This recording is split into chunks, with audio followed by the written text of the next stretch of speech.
media, știi? Perfect perpendicular. Perfect perpendicular. Un pic, masiga, nu-i problemă. Da, am încercat fără braț. Vreau să zic că-s mult. Cred că face treaba brațul. Da. Și cu ăsta de 7 ai ceva de strâns? Le pot strânge. Dă să se vadă kilus, întoarce numai să se vadă că e kilus.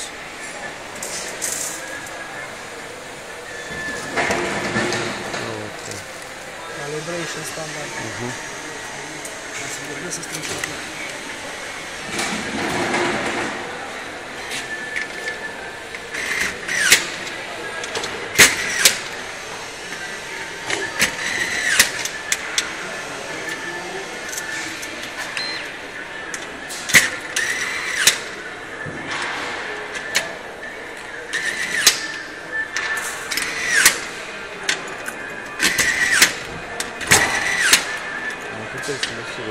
Ce?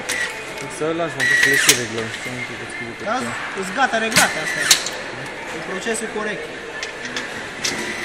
Dar mai corect este după asta.